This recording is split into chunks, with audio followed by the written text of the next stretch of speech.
Hey everybody, Ed Carball here for MMAnews.com. This is my second time trying to do this one. Make sure you check this out and all the other videos that we do over at MMAnews.com. Like and subscribe, click the bell notification for our YouTube channel. You'll see this and our interviews and stuff that James Lynch does with fighters from UFC, Bellator, and other promotions.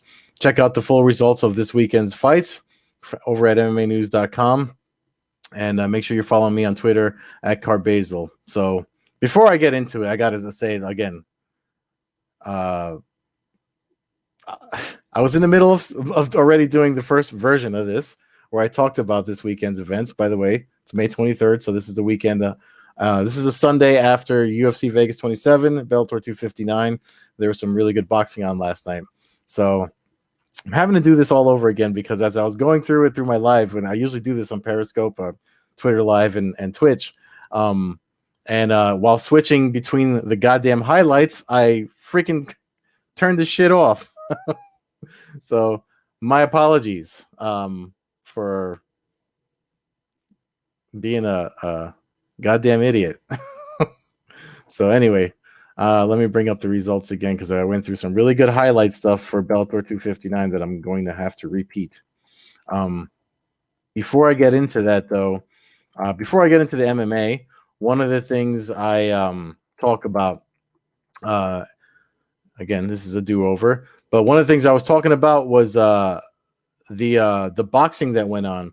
So a lot of the news that came out last week, the featured news of the last 7 days for boxing had been how we were going to get Anthony Joshua versus Tyson Fury, and then now we're getting Deontay Wilder because of the arbitration and legal stuff or whatever that Wilder did to sort of monkey wrench that whole the heavyweight title picture. Because of that, a good title picture. The junior welterweight title in boxing was unified last night. Josh Taylor versus Jose Ramirez.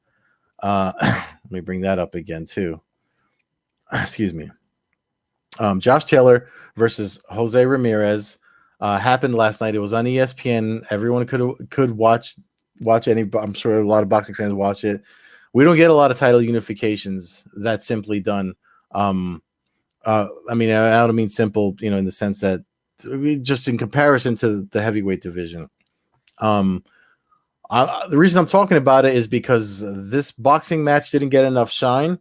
It's rare for us to see title unification bouts. So now Josh Taylor won a unanimous decision over Jose Ramirez in Las Vegas last night under Top Rank Boxing for the undisputed junior welterweight title. They went all 12 rounds, and I have to say, I was covering it for another outlet, so I watched it. I thought it was going to be difficult for me to watch, and not that I don't like boxing, love boxing, longtime boxing fan, grew up in a boxing house, so there's no way that I could not be a boxing fan. What the hell? I swear to God.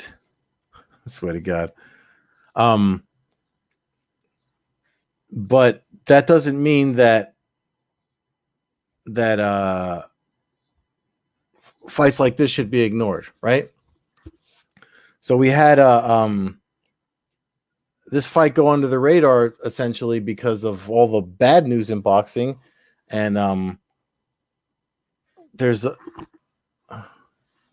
the hell's going on back here now? All the bad news in boxing overshadowed the good news in boxing. Sorry about that. I'm having a weird Sunday. So Taylor versus Ramirez is probably one of the better boxing, just to set up and everything, and all 12 rounds. It's an entertaining fight to watch, and all this the Fury Joshua Wilder nonsense overshadowed it. So if you didn't get to watch this title unification happen last night, you definitely, if you're a boxing fan or an old boxing fan that watches more MMA like I am, it's worth watching because it's one of the things that there was a really interesting promo leading into it, and the featurette was very honest. It talked about how there's so many there's a lot of attention to the Triller stuff, and then you're seeing all these bouts against older boxers get booked, and like they talked about how we got Chavez, Anderson Silva coming up, and the YouTuber versus boxer stuff, and the Triller stuff, and the Roy Jones Jr. versus Mike Tyson, which that one was a good one. I don't mind saying I love that one. I mean, again, but it's older. You're calling on the legends that are retired to quote unquote save boxing, but boxing doesn't need saving because you got boxers like Taylor and Ramirez doing what they do best. Two great boxers. Taylor picked up the win, 114 to 112. And I just wanted to bring that up because it just seemed to go under the radar with all the other news going on. So now there's talk of Taylor moving up to 147 to chase some glory there. But if you ask me, that put both these men on the map. They should main event. Either both the winner and the loser deserve to main event any future card with Top Rank Boxing. I mean, listen, I have my issues with Bob Arum and the way he promotes too. I think he's a little outdated. I mean, the guy likely needs to hang up his promoter hat or hand the reins off to someone else. But to really, because guys like Eddie Hearn and the newer guys that understand marketing and stuff a little bit better, I just feel like that's where boxing gets saved. You don't need to ask anything of the boxers to do it because they're doing it. They're boxing, and that's all we ask of them as fans. So watch that if you haven't watched it. So without further ado, hopefully I don't turn myself off again. I hope it's not this mouse or whatever I'm using, but again, I don't like doing shit over. I'm a quick and dirty. Anyway, so let's start from Friday. Bellator 259. We have the results up here at MMAnews.com. We scrolled down to the highlights, so now I got to go over all this again. So Valerie Loretta got bumped up to the main card. She's one of their stars. I know she lost. A lot of people are giving her heck up for losing. But one thing, click all these ads off. One thing I wanted to point out was how the fight went on, how she almost won, which everybody saw. We're going to get to that knockdown right here. So she scores this knockdown.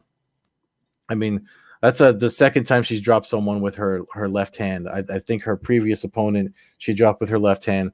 But we got a question answered here with Loretta, as far as we know when fighters like her, she's beautiful, she's popular, she knows what she's doing on social, get a lot of eyeballs on her. But the question starts coming as competition gets better. How are you going to do against the better competition?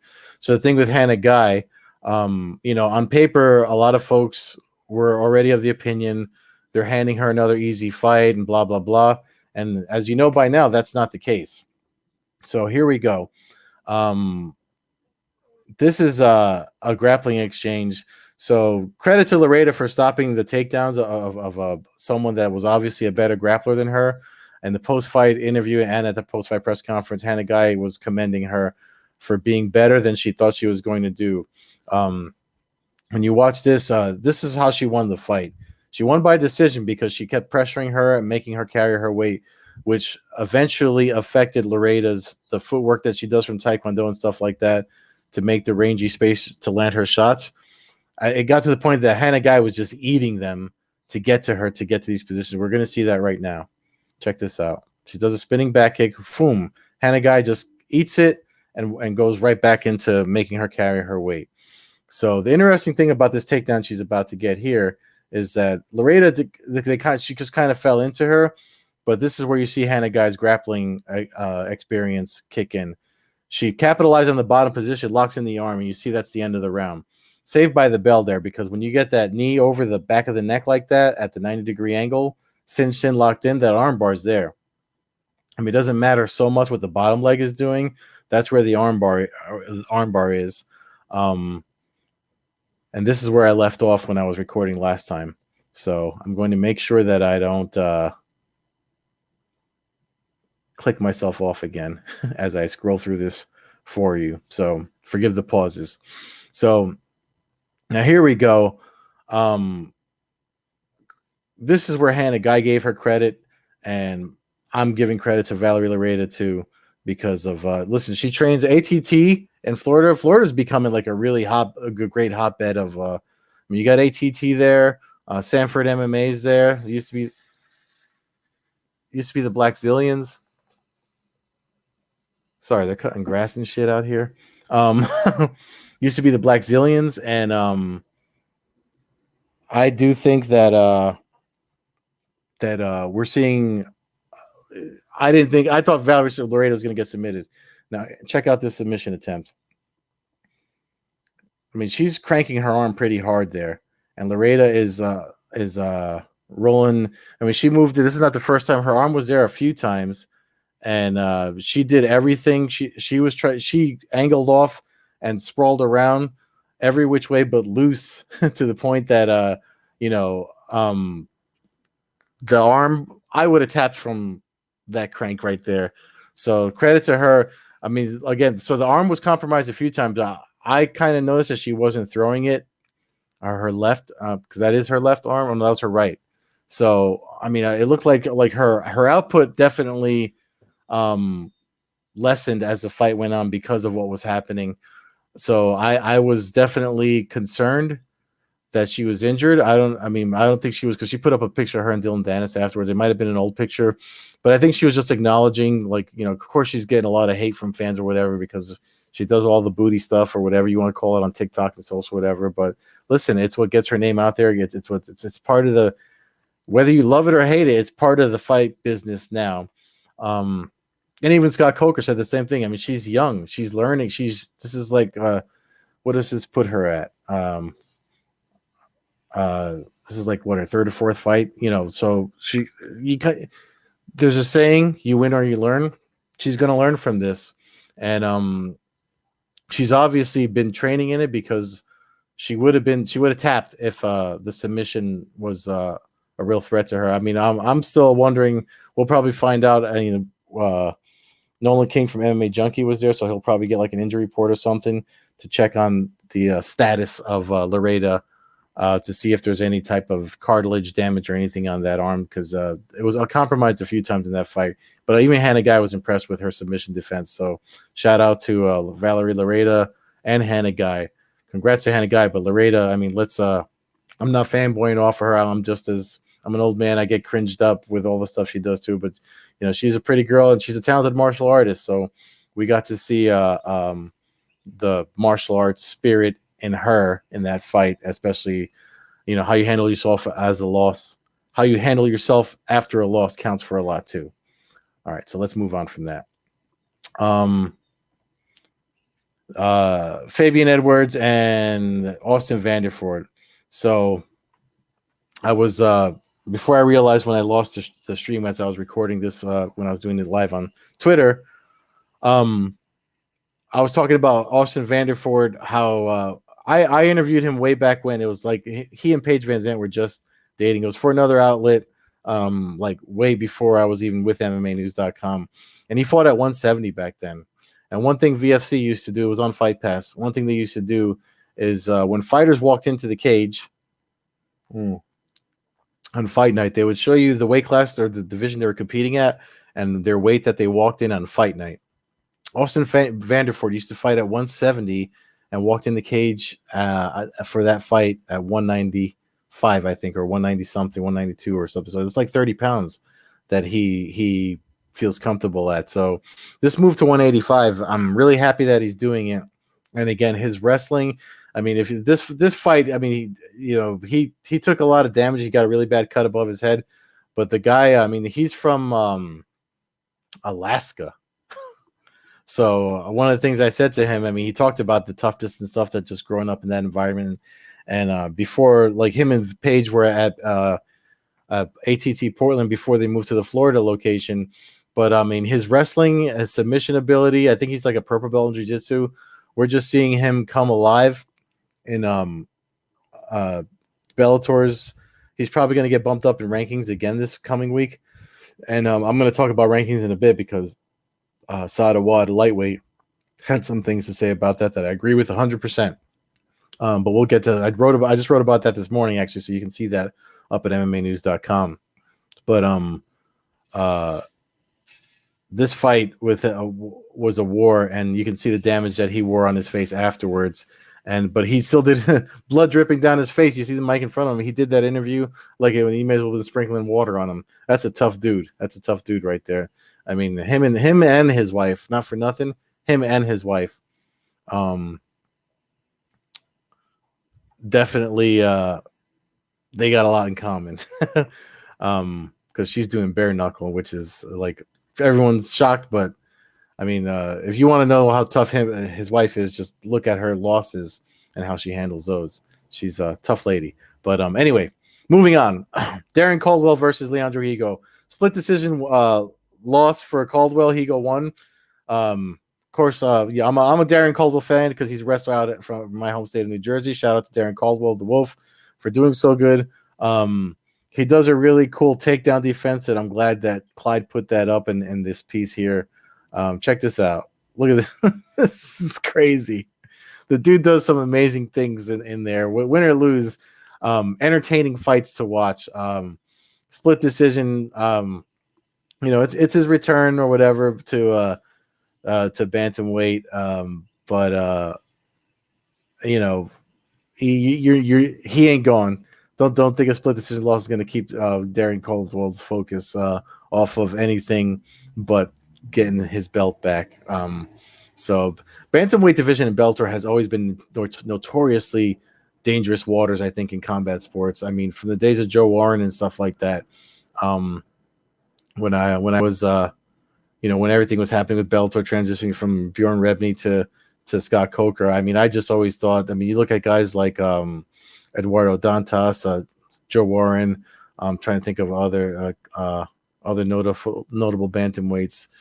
There's a lot more there. I'm just slipping my mind now because I'm focused on this. But look it up, man. The bantamweight division in Bellator has probably been almost on the same level as lightweights across MMA.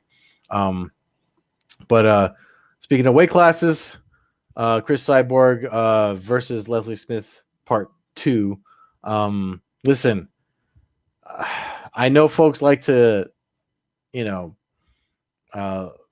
this was in the first round. Let's just look at the knockdown. But folks are talking about, I mean, you got folks that have the opinion of handing easy fights or whatever. This went all 5 rounds. All right. This fight went all 5 rounds, and Leslie Smith, I mean, if you look, she gets dropped. Look at how she does not stop coming. I mean, that's a pain in the ass if you're Chris Cyborg. But I mean, she's a professional, so she's going to put it on her as much as she can. There's so many highlights. This is a suplex. I'm sure you've seen it by now because I'm doing this on Sunday. But Leslie Smith was never giving up. There's no quitting that woman. I think she deserves all the credit in the world. There's some more combo. Here's just some more. But just she keeps coming forward. I mean, I love Leslie Smith. I'm not gonna lie. I'm fanboying out after all this. I mean, maybe I'm weird for liking fighters more after they lose, but then call me weird. I mean, people have problems with me doing this podcast or video vlog for MMA News about one event. So, great showing for it's a great win for. Mute that. Great win for Cyborg. But I mean, just the effort by Smith shouldn't go unnoticed either. I mean, that's why she got the fight again. And this is one of the rare times we saw. Even Scott Coker in the post-fight press conference commented on this is one of the rare times we see Smith go. I mean, Cyborg go 5 rounds. I mean, how often does that happen? Hasn't happened a lot in her career. So if coming to the end of her career, Chris Cyborg is goes into championship rounds, that's still not a bad thing. So plenty of fight left in her.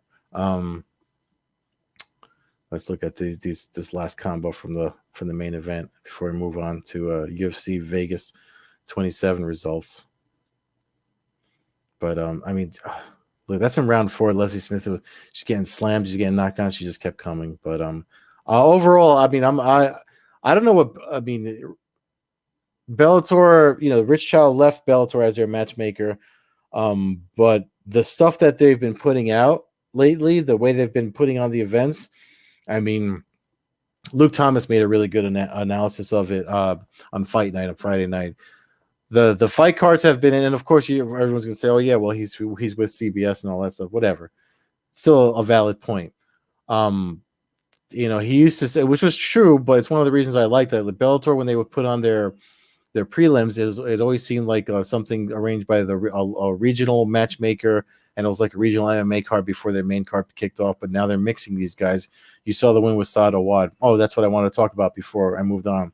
The top of the prelim, Saad Awad defeated Nate Andrews in the first round knockout, and then he went on. I just wrote about it again. It's up at MMAnews.com. Check out the article. But he talked about how hard it was. If you follow the sport and Bellator, the guy's picked up a few losses in his career, but they were against some pretty tough opponents. So he switched camps. He moved to Texas, so he's with Fortis MMA now. Switched camps, and I think we saw a more improved. I mean, martial arts is always about improving yourself, no matter how long you've been at your level. From white to black belt, doesn't matter. There's always room for improvement. You never truly master anything because you're always is going to be a student, and that's Saad Awad. We saw him be patient. I mean, he scored all. This dude was done. Saad Awad technically did the referee's job for him, and I don't mean to offend Dan Miragliotta, but if you watch this, you can actually see it on YouTube still. So go back and watch it. If you watch, you can hear in the audio that even Dan Miragliotta says you were right. Like the guy was done. And Saad Awad knocked him down 3 times, and it was the third one was the walk-off knockout. And the highlight is in my article over at MMAnews.com. So make sure you check that out. But I don't want to leave UFC Vegas 27 out. Because there was some really good stuff that happened there. Some folks will say that the card was sort of under the radar. I tend to agree with that, but I also always say that those cards that go under the radar are the ones that produce some pretty remarkable stuff. One of the fights that I was actually really interested in. So we actually had an interview too. So with Jan Zionan, James Lynch got that just literally the week before. And that's up at MMAnews.com. I mean, Carlos Esparza beat her with a second round TKO, but I want to just talk about there was on the prelims Ben Rothwell and Chris Barnett. So Chris Barnett is Ben Rothwell too. When you look at guys like that you don't expect to see movement from them that we see that you've seen from like Barnett has a submission. I think he calls it a go-go choke. I forget the name of that choke. It's like a 10-finger guillotine. And Chris Barnett, Beast Boy, I think he calls himself Beast Boy.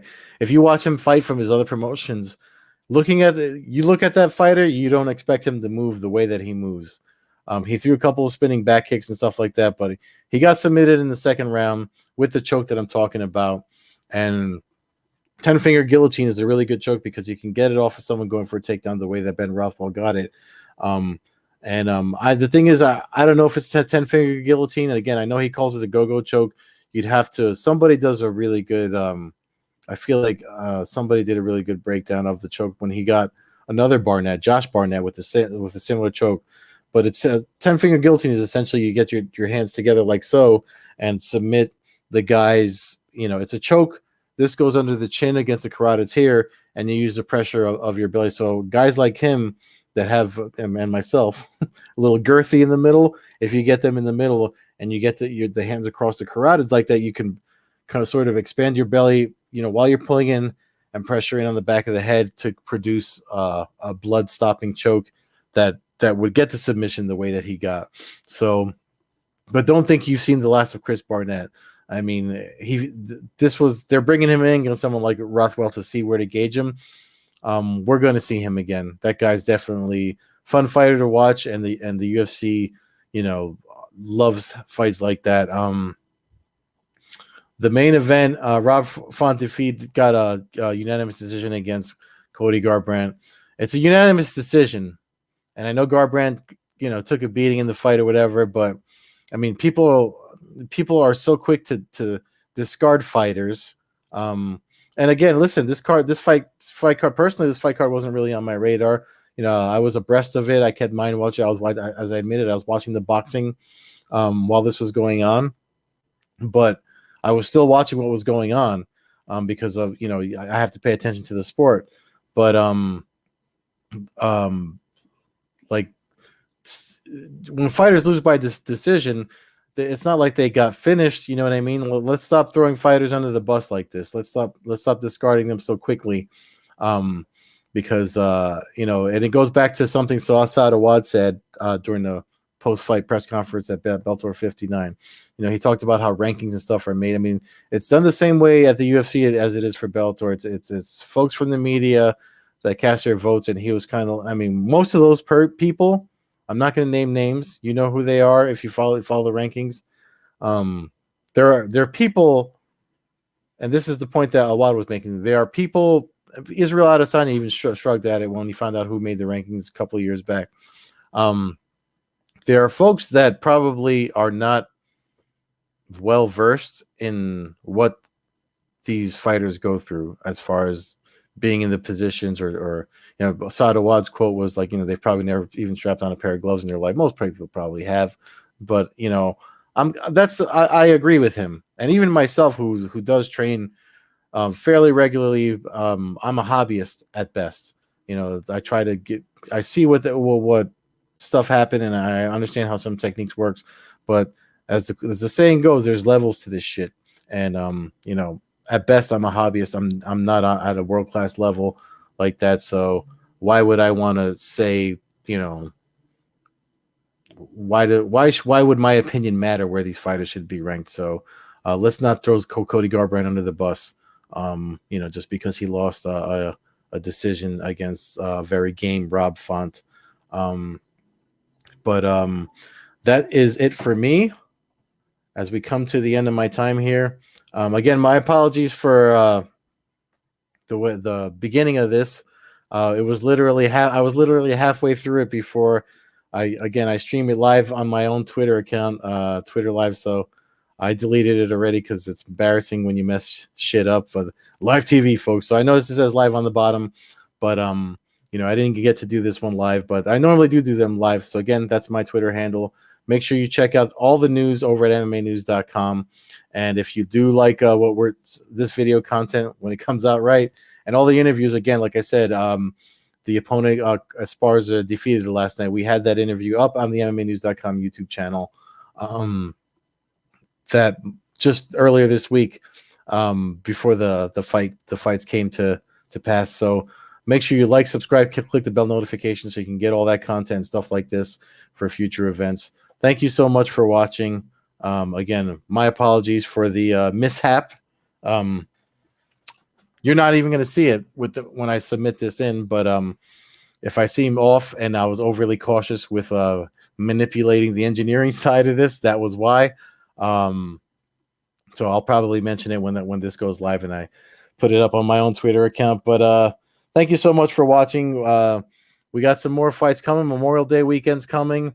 Submission Underground is this Sunday for you grappling fans. So if you want to follow me on Twitter, I'll likely be live tweeting about that later this evening. But have yourself a good weekend. Weather's getting nice. Masks seem to be coming off in a lot of places. Fans are coming back. I believe I will be at the Bellator event. I'm waiting on my credential confirmation, but I will be covering the next Bellator event, Bellator 260. There's the June 11th event, if I'm not mistaken, and I should be there to cover that for MMAnews.com. So make sure you stay glued to all our stuff before then, so that you get all the news as it comes at you. But that's it for me. I'm tapping out. Enjoy your weekend. Have a good week. Stay blessed. Stay safe.